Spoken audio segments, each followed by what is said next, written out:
Hello and welcome to a brand new episode of Health 360. This week gone by has forced us to dwell upon and think about corporate culture. What really is ailing the corporate setup? A death of a 26-year-old due to a heart attack because of work-induced stress has forced us to ask these questions on how and when does one draw the line? What are the benefits that employees must enjoy? What are their rights? What about the employers? How is it that they can get maximum work out of the employees without harming them physically and mentally, even indirectly though, like in the case of Anna Sebastian, the 26-year-old employee of Ernst and Young who died in Pune in the month of July. We are focusing on the problems that people, younger generation, is facing in a corporate setup, and how is it that everybody can work together to ensure that instances like that of Anna never get repeated. I'm Sneha Mordani. This is Health 360.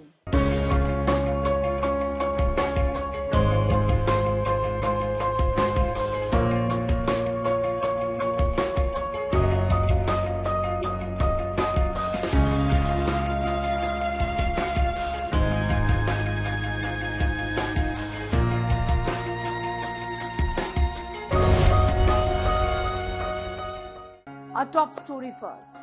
Anna Sebastian was not alone.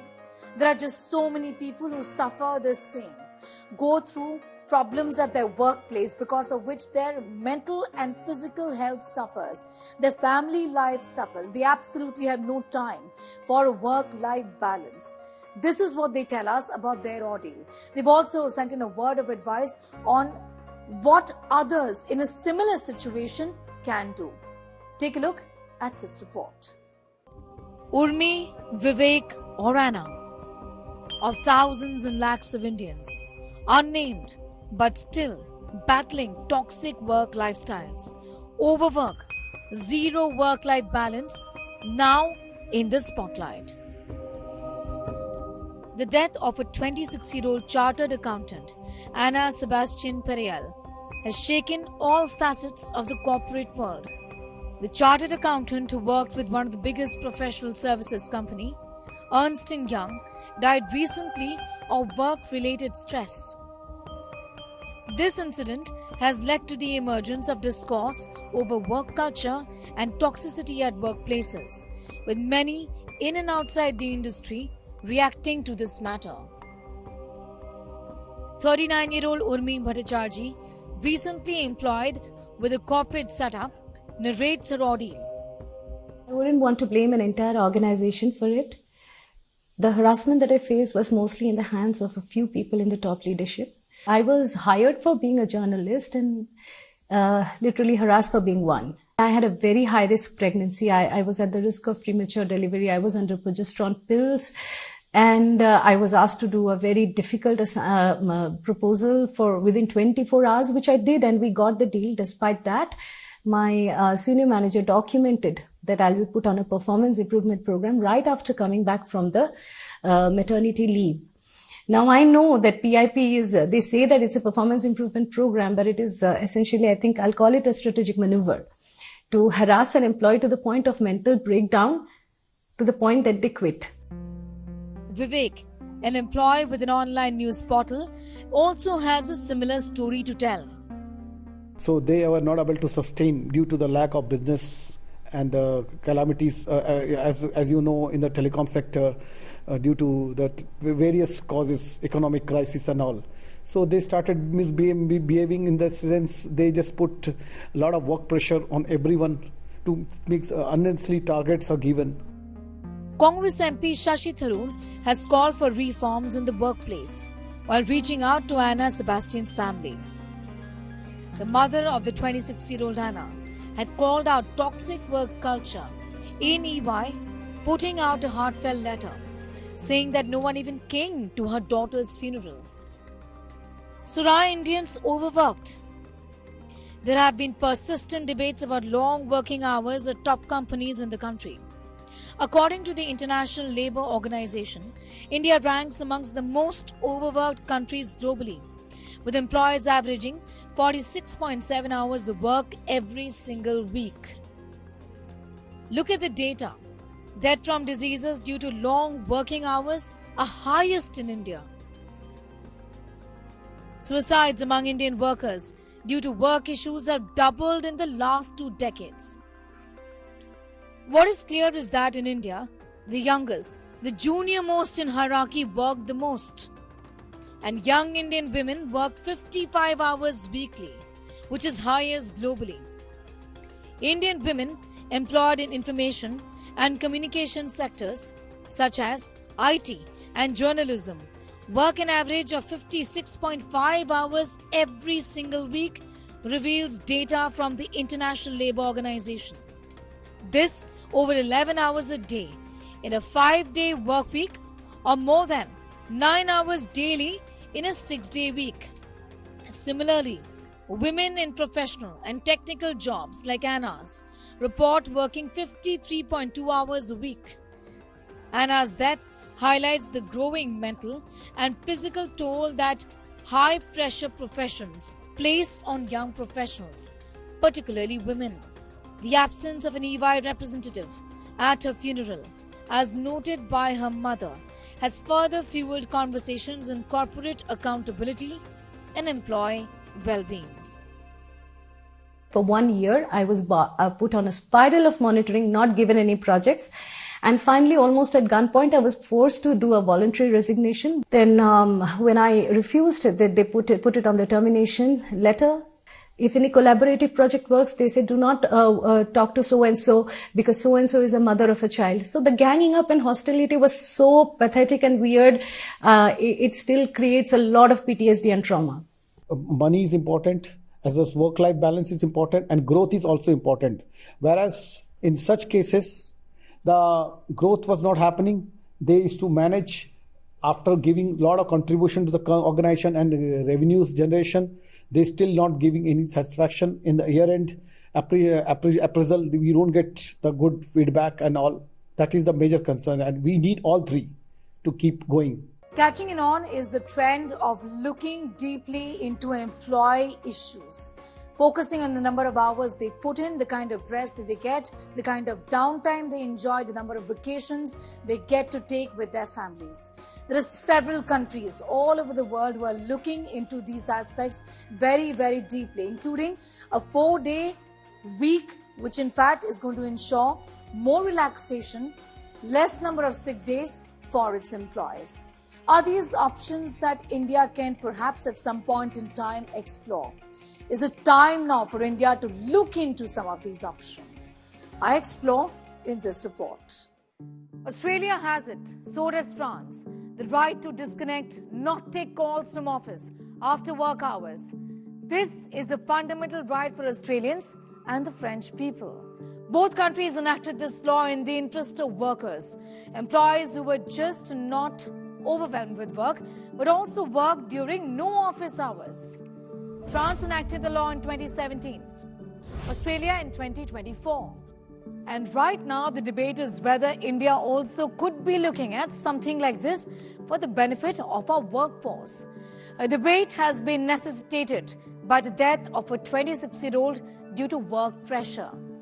We have to make our plan that once we are in the office, we are in the office. When we are at home, we are at home. When we are with some friends, we are with the friends. This is only possible when we make our mind alignment, like we were making, in the school timetables. When you move to the next, you should just keep that at the aside where you were before, not to drag in the mind. Otherwise, your mind will be confused. You cannot live in the present, means you are not happy. A look now at other laws that have come into effect in other countries, given the imbalance in work-life balance. 4 days a week. There are at least 8 developed countries that have a 4-day-a-week policy.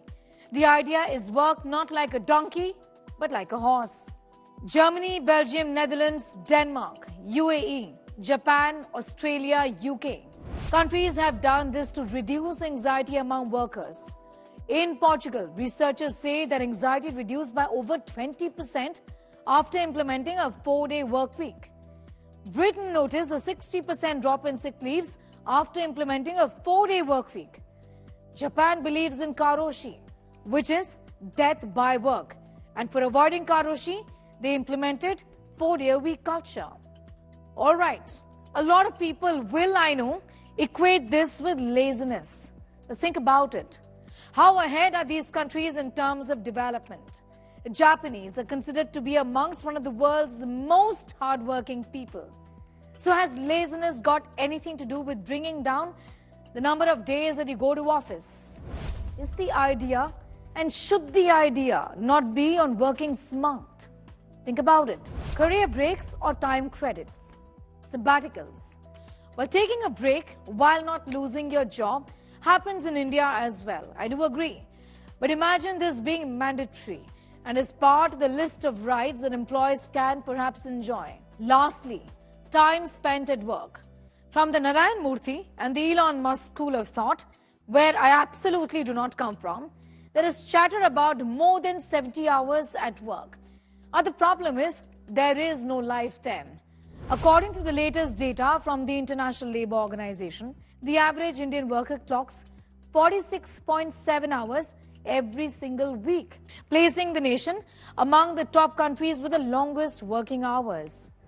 We're not that bad though in this ranking.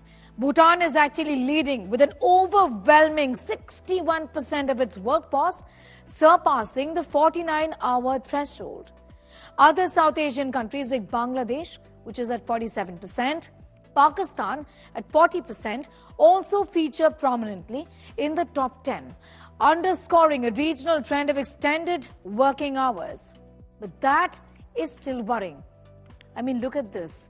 The global landscape of working hours of highly developed countries like Germany, 34.2 hours a week, Japan, 36.6 hours a week, and Singapore, 42.6 hours a week. They report much lower instances of excessive working hours, indicating that robust labor policies can balance productivity with worker well-being. Is this rocket science now? And to understand that there is a need for sustainable work environment that promote health and productivity, which is more important than ever as the nation grapples with the challenge of managing its labor force amidst evolving economic demands. Nowadays in India and even outside of India, several questions are being raised on why younger people, seemingly fit people, are dying of heart attacks. Questions are being raised on what really is going on inside the mind of a person. And that's where work-life balance, this peace of mind, comes into play, and it becomes extremely significant because the outcome of overwork, stress, no downtime is leading not just to small problems like frequent flus, cough and cold, your immunity being pulled down, but also larger problems like metabolic disorders, diabetes in a person, and also cardiovascular disease. Mental health and our physical health is deeply impacted if we are not able to strike the right balance between life in general and work. A report.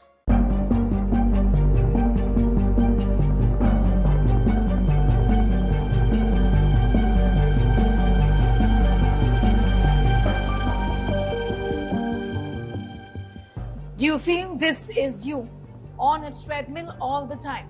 Not literally on the treadmill, but you feel that life for you is like you are on a treadmill. The need to rush, the need to do things quickly, the need to accomplish things sooner, faster. That hustle that you are chasing, everything has to be done first. Is that you? Do you feel like you're running all the time like you are on a treadmill? We often pride in saying that we are so busy. We forgot to have our lunch. There is no time to even perhaps take a sip of water. There is no time to do anything. No time to breathe. No time to say anything. No time to do anything. No time to perhaps even die.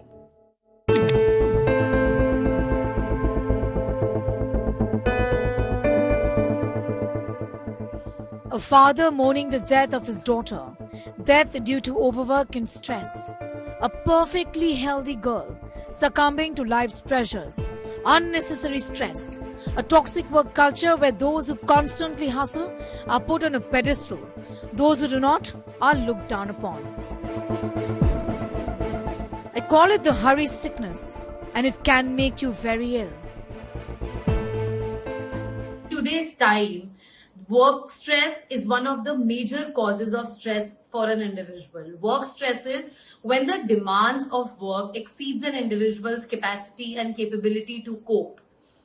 In order to deal with work stress, it is very important to learn to prioritize your self-care, which means on a daily basis, engage in activities that promote relaxation for you, which can be different for each individual. All the time seeking instant gratification and continuous appreciation, leading to a lot of stress. So when this stress grows over time, a person may feel overwhelmed, anxious, restless, feeling hopeless, depressed, having some kind of a panic attack.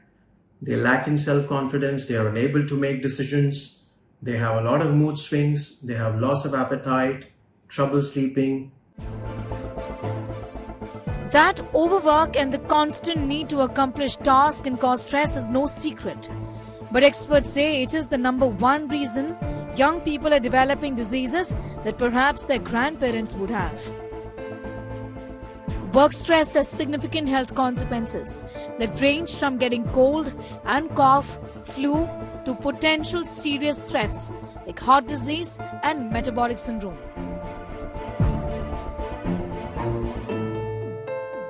Stress is becoming an important factor for hypertension, for acute heart problems in younger people today. People who are stressed, are tense, probably are going to get high blood pressure. Lifestyle measures, you adopt a healthy lifestyle, at least some factor like if you smoke, you stop. It may also cause blood pressure, at least that factor is gone. Don't drink, don't take alcohol. 26-year-old Anna Sebastian died of a heart attack. The company in question, Ernst and Young, has refuted the allegations, but doctors say it is no secret that stress can leave you, which is that a weak heart. Overwork, you have targets for them that they must achieve this much and in this time period. And so sometimes it does shake an individual. I remember a couple of patients coming in, okay, doctor, can you write me that is advised not to do overwork, not to do stressful work. I mean, they are asking you to write because they probably may use it to their office to say that I have been advised medically. So what I mean to say that this is one area which I think the corporate sector should look at. Anna's case also puts the spotlight on poor lifestyles. Modern lifestyles leading to an increase in the number of younger Indians succumbing to heart attacks. You see, stress induces certain kind of hormones in the body, catecholamines in the body, which can increase the requirement of the heart. Over hormone derived in the body may even cause, because the inflammation, rupture of the atherosclerotic plaques, which may be very mild. But if it ruptures, it may produce a blockage of the artery. And then sometimes stress also sometimes makes a person to adopt some unhealthy lifestyle measures. You may start smoking, you may start drinking, other issues. So I think this also, because you try to remove your stress by these, that can also be another factor then, and sort of creating cardiac issues. Research published in the journal Environment International in 2021 showed that people working for more than 54 hours a week are more prone to die from overwork. The paper said that heart disease and stroke are killing people like never before due to long working hours. You see, ischemic heart disease means that there is a deficiency of blood or ischemia to the heart muscle. If it is significant in narrowing occurs, that say more than 70%, then it may result in sort of angina, chest pain on activity, and sometimes there is a sudden blockage because the plaque may rupture, blocks the artery, patient get acute heart attacks. The pressure is just immense. But But is there anything that you can do? First, identify the signs of stress. Face itself will tell you are not there where you are. Just you will see someone is just looking here and there or sitting like not on the concentration, attention at the point. One person who is in the stress will never give any results fruitfully. Call it FOMO, guilt, or sheer stupidity. There is also an obsession with presenteeism, which means turning up for work, come what may. We should slow down. Otherwise, results will not be better. So that is what we have to keep ourselves always in the slowing down state. If somewhere you find you are tired, you should relax to your mind to make the work better. Well, there are ways in which you can help yourself. For example, experts talk about setting boundaries. Balance of the time is required. If you understand about your being, what the life is, what this game is, you have the capacity for brain. So you should put boundary. Prioritize, prioritize, and prioritize. Learn effective time management, setting smart goals for yourself. Smart means specific, measurable, attainable, reliable, and time-bound. Learn to say no. It's very important. Otherwise, you say, I have to go work, then dull. Then dull mind means what? If you have the even money with you, but you cannot enjoy the money, then you have to make the boundaries. You have to make your set up the timetable of the whole day. Practicing mindfulness, digital detox, and promoting delayed gratification is the key in this digital age. Practicing mindfulness can help us become more aware of our impulses and develop better self-control.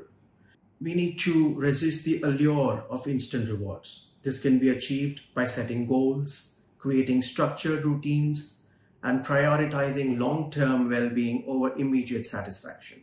A look now at a news wrap that gives you an idea about work-life balance and what surveys have indicated about how many people actually enjoy work-life balance. Take a look.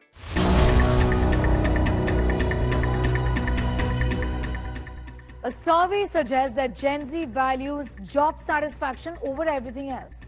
The study, carried out by talent platform Unstop, surveyed over 5,350 Gen Z workers alongside 500 HR professionals to get a better picture of what this generation wants from the workplace.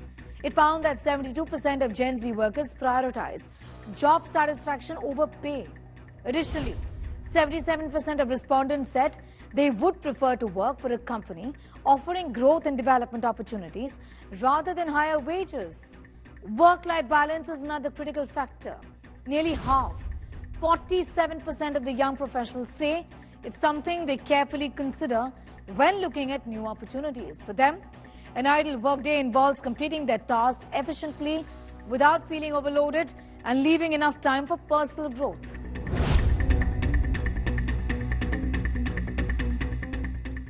A Mumbai-based company's unusual job requirement is going viral amidst growing conversations about work-life balance. The firm posted a job vacancy for a talent acquisition executive at its Navi Mumbai office, along with a list of qualifications for prospective candidates. While the requirements start off with standard expectations, the interested candidate should have experience in the BPO industry to be able to manage client relationships, have a go-getter personality, and be able to carry out market intelligence research, etc. However, the last line of the job description is rather telling of the work culture. The personal life should be sorted with no baggage. Seriously?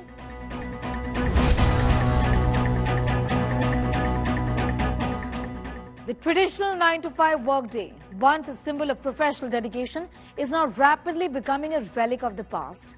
Recent data reveals a seismic shift in workplace dynamics, with employers increasingly prioritizing work-life balance over conventional career trajectories.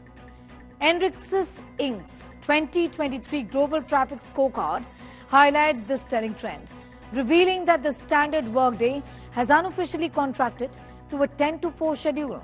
This change reflects a deeper transformation in how employees view their relationship with work.